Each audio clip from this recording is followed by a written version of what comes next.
Hey everybody, this is Courtney Starhart, and I'm here today in Sunny Truth or Consequences on a beautifully cloudy day in autumn. I'm here to give you a video tutorial about our retreats so that whether you're coming to sunny New Mexico or we're seeing you on the East Coast, you have an idea of what's going on. So let's run through the process real quick here. The first thing that should happen is that you find us either on Meetup or you find us on the internet. You inquire, you join Meetup, you're sent a packet called the Community Welcome Packet or the Master Orientation Packet, within which you will find instructions on how to register, what to do, and what our values are about. After that, once you've done a screening call with one of our staff, then you'll fill out a medical intake form to make sure that we understand what's going on with your health and you feel comfortable. You'll have to consult your physician if you are on any medications that are prescribed by a physician, because I am not a physician and neither are any of the people on our staff. We will not give you medical advice. We do note, however, that anti-schizophrenics are especially problematic and people should have been in recovery for at least a year and not actively using in order to be qualified for ceremony. Please and thank you. The next thing that would happen is you would be sent an email that leads you to a place where you can learn more about the itinerary for your particular retreat. It may include a map, it may include directions or tips on how to arrive there from the city, but at any rate, you'll receive a welcome email detailing all of these things for you. At that point, you're almost there. Friday night, we typically meet at 5, 6, or 7 o'clock, depending on people's work schedules. And we do a ceremony to open up the weekend. The whole weekend is considered a sacred ceremony, and therefore we take phones, keys, and we check out from the outside world. So the first thing that you'll find us doing is just that, opening the sacred ceremony and checking out from the outside world. These are silent retreats, and although we do enjoy spending time together and talking in a social way, these retreats are for inner reflection. It's so easy to influence others in potentially a negative way or potentially an undesired way. We need to leave people to be autonomous and to have their own journey. So we ask that these retreats be a silent retreat as much as possible, unless you're in the talking stick circle. You'll find us using that format, the talking stick format. This format is a traditional one where we pass a stick and the person holding the stick is the person who's speaking. The other people are supposed to pay attention, remain silent, and just support in their heart in a clear-minded way. So, Saturday morning, you're going to want to know about combo. That's the frog medicine. That is a purgative, and you need to fast from 10 or 11 o'clock on in the morning before and observe a special diet. The special diet isn't some kind of Nazi regime about being perfect. It's about mindfulness. There are varying degrees and levels of desired outcomes based on the parameters in your life. If you've always been a meat eater, it may be a really big thing for you to cut that meat out. If you drink 3 cups of coffee a day, then going down to 1 cup of coffee a day would be a substantial reduction in your intake and would be something impressive in my mind, at least. So I tell people to be mindful about what they eat, to avoid any processed foods, to avoid as much tobacco and cannabis as possible, although I do understand that that's also difficult for many people. Reduction, and patting yourself on the back for whatever progress you make in terms of your diet. The very strict part of the diet, though, is the day of. We do ask you not to eat after 10 in the morning because whatever's in your stomach is going to be coming out and we're all going to end up cleaning it up and it's going to be a yucky mess. So if you would just please observe the diet, it would help a great deal for everyone. And also, you'll get a lot more out of it. Your personal journey will be so much more profound if you have that dedication and commitment to really cleansing your body and treating it like the temple that it is. That is the right answer on the diet. Okay, so the next thing is Friday, frog medicine purgative. Go to sleep. You may be up all the night. You may sleep like a baby. No one ever knows. Everyone always asks me, what's going to happen? We don't know. And it changes every time for every person. So stop asking me what it's going to be like, because I don't know, and neither do you.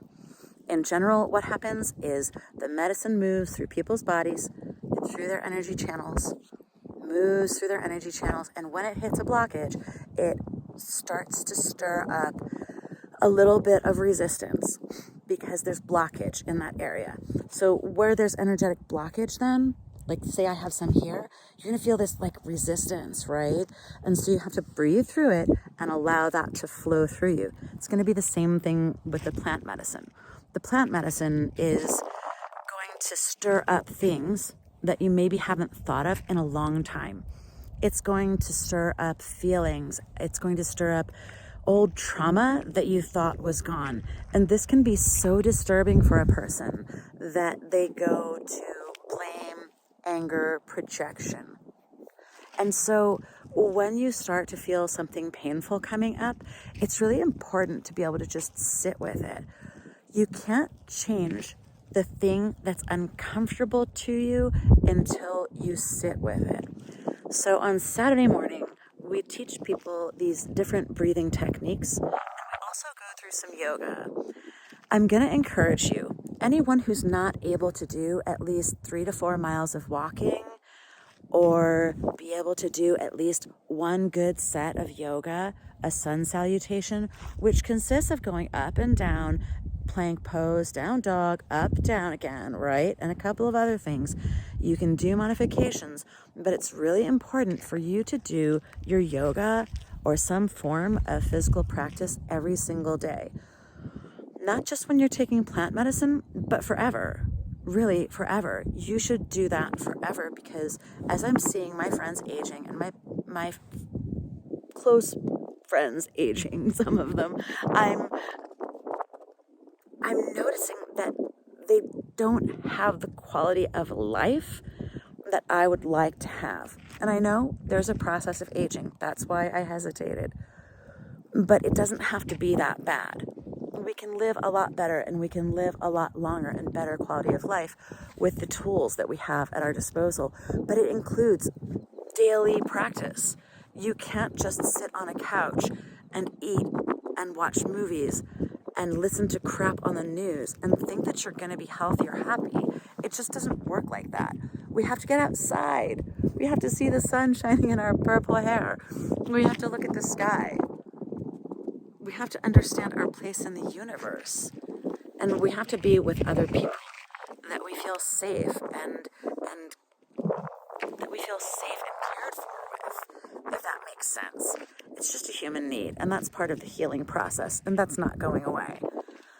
So, on Saturday morning, we begin to take care of those needs, of being together, of being on the same page, talking about protocol, talking about culture, doing some training, doing some yoga, and then we send people off to go have some fun in town, or to do whatever they need to do in that time to prepare for ceremony, and we get together. And on Saturday night, we get together. Preferably, we walk 4 or 5 miles in this beautiful, beautiful landscape. Yeah. You walk up here oftentimes, or wherever we are, around sunset, and we do a medicine walk together where we talk about the different directions, talk about the stages of life, and we connect with each other. And if we don't do that exercise, we do a different one that's meant for kind of bonding and opening up. You must have a journal, so be prepared to bring your journal and have it ready to take out. My assistant or assistants will check it. Be prepared to talk directly to the assistant. I can't take 50 phone calls before a retreat, but my assistant or assistants actually can. I'm not the one to answer your questions about what color of clothing to wear. The answer is white, by the way. I'm kidding, not kidding. We're trying to wear white more and more, and to feel really sacred and ceremonial. And so, more and more we're wearing white. I wear skirts just because that's what I was taught for ceremony, and I'll wear, my nice jewelry, and I enjoy that. Of course, by the time you get done taking a little bit of medicine, you're peeling all the jewelry off because it feels uncomfortable. Sometimes then if you have lipstick on, you go in the mirror You think, oh gosh, I look weird, or the purple hair. Anyway, stuff like that cracks me up about being on plant medicine. Everybody usually has a very good journey. Oftentimes people's stuff comes up for healing, and that's fine. Oftentimes people purge, oftentimes they don't. We have buckets and we have potties, and everybody's pretty cool about it. Bring a change of clothes because you're probably going to need it for lots of reasons. You might feel uncomfortable in clothes you wore, but this is a time to do your Sunday best, or your Sunday yoga best. Do your like sexy, comfy, kind of like New Mexico here, a little bit comfy, a little bit cozy, but zippy. I like it. Look sharp. This is going to be a life-changing event for you. This is going to be something that you'll remember for the rest of your life. You'll always remember your medicine ceremonies. You'll remember the things that you learned and how it changed you, and it'll be a part of your life forever. So I think it's important to take the time to clean up and, do some journaling, really do some self-care, ask yourself those important questions. One of the things that comes up a lot during ceremony is, people's desire to find a mate or to find an intimate connection. And I understand that, but I emphasize and re-emphasize that we're just not here about that. We are not a dating service, and as soon as one person starts in with the weird energy of flirtation or some kind of sexual stuff or, weird touching, it just changes everything. And I take pride in this being a safe environment. And safe environment means to me that nobody's touching anybody unless they specifically ask you to touch them. And even then, when people are on plant medicine, I just don't see it as a time to be massaging one another or making out with each other. I've had to ask several people to leave ceremony because they thought it was a time to be necking. And look, even if you're a couple, give it a rest for a minute. You're not going to die if you sit across the room from each other. In a lot of traditional Native circles, which I appreciate, they separate the men from the women. And the reason is because of that constant energy dynamic that people have energy dynamics. There are lots of energy dynamics. And if you're interested in that, you should read the Celestine Prophecy. Finally, sleeping accommodations, oftentimes double occupancy and sometimes triple occupancy to a room. We are not here to do a Ritz-Carlton thing. I would like to think that our morality and our impeccability as medicine people is absolutely 5-star, okay? But the most important thing isn't what your room looks like. We ask people to keep their personal belongings to themselves. So if you have a toothbrush or you have things, you can take them out, obviously, and use them, but put them back where they came from. When we share bathrooms and we share space, it's really important for you to have consideration for other people's feelings and their space, that you're sharing these accommodations. Learning how to share and to play well together is part of the whole process of building community. When I first started going to community, I was the person who didn't understand anything. I literally did everything wrong, probably 50 times. And after all of these years of working with plant medicine and leading these ceremonies, I've seen the things that work and the things that don't. So the biggest overarching theme here is going to be, if you're coming to this, please be prepared to be part of a community. I'm not saying that in a weird culty way. I'm saying that in a way so to where this benefits you. It's in your best interest to understand how to work well with other people. The very quality of your life is going to be determined by your ability or inability to work well with others, and to determine who you can trust, who you can't, what your strengths are, what their strengths are, and vice versa with weaknesses. A lot of things are about compatibility, but a lot of other things are about your ability to work with others. Your ability to work with others is going to be predicated on your ability, and hear this, to be still within yourself, to not project your needs, desires, wants, assumptions, or petty schemes onto other people. The best people you can work with are going to be people who are clear-minded and who play well with others. Playing well with others means you're aware of their comfort and discomfort. You're aware of when you're making them feel unsafe. You're able to hear what they're saying. If someone says, that doesn't feel good to me, you do not persist. Around here, if someone is doing something that makes one of the ladies or one of the men feel uncomfortable, they're going to be given one warning. And on the second one, they're going to be asked to step out. And on the third one, they will be gone. So I have absolute authority and ability to enforce, require, request, to teach that these rules are essential to our well-being. Integrity, okay? You're not coming here for a drive-by spiritualizing. You're not getting a biggie-sized Slurpee. You're not getting an extra grande, okay? What you're coming here for is to be humble, to do your work. That means you're doing, what did I say? Your yoga, your nutrition, your self-awareness, your meditation, your walks, your journaling. You're asking yourself these important questions about, what do I want out of my life? My life is not going to last forever. I am taking ayahuasca so that I can understand why I'm here, what I love, and what this is all about, okay? So take that with the utmost seriousness. I know I do. I provide you with an extremely high-quality experience in terms of moral impeccability and knowledge. People in the Amazon sleep in malokas. A maloka is a place in the jungle where you sleep on the ground. They may have mosquito netting. They may not. It may not matter because the vast quantity of insects that you'll be dealing with. So even if you were sleeping on the ground out here in the middle of the desert, it would be a lot more comfortable. But in fact, we have hotel accommodations and oftentimes other perks and bonuses. So be responsible, be aware, do your part. There's a church phone number and email contact where one of our staff will get back to you.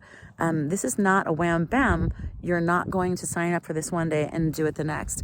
It doesn't usually work out very well for people who don't do their proper preparation. 3 to 4 weeks is a pretty good span of time for you to prepare. It's best if you've been preparing all of your life, and probably in a lot of senses you have been. So ask yourself, what do you want out of life? Because it doesn't last forever. And when you take ayahuasca, all of the stuff that you thought you could hide from yourself and the rest of the world, it's going to come up. So you're going to be a different person when you come back. So it's best if you get your protocol going right now. You know, get your yoga going, get all the stuff going. Make things into a habit. It only takes 28 days to form a habit. What kind of habit do you want to form in the next 28 days? I've formed the habit of forgiveness and release. So anytime that I feel some crappy, yucky, toxic feeling coming up, whether it's about me or somebody else, I tell myself, it's best to just let that go. But then you have to have the tools to be able to do that. So that's a lot of what we teach you and a lot of what we want you to put in place beforehand. So, you know, as anything, this is a living being, this church, the Church of the Natural Law. The purpose is to connect people with the natural laws of the universe, of nature, and of their own inner workings. So the question always, is ayahuasca legal?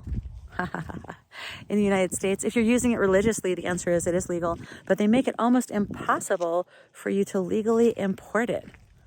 Yeah. So we'll be working on a series of productions with some friends, exploring all of this, and we hope that you join us. We're working on lots of different projects like an eco center and aquaponics and all kinds of things, sound healing for you to help you with your journey. All right. Cottage industry, so that all of us can have an opportunity, you know, to thrive and not just survive, but to really live our best life. And it's impossible to do that alone. And you know what? The type of community that we truly need to change the way the world is right now, it includes a lot of people, but it includes people who are fairly well healed and who are able to work together without playing energy games with each other, while respecting people's boundaries and understanding how weak, how fragile, how broken open a lot of us are. You know, even these stones here, they get chipped and they have to be polished. So we're here to polish those stones, not chip away at them more. So building community and sustainability is really the overarching goal of the church. And that's our larger mission. So anyway, reaching out to the world with plant medicine and changing people's worlds, you know, one ceremony at a time. And everyone is exotic and beautiful and unique, and really grateful to be doing this and to be here with you. And lots of love to you. I hope you find all of the healing that you need. I know you will. Bye for now.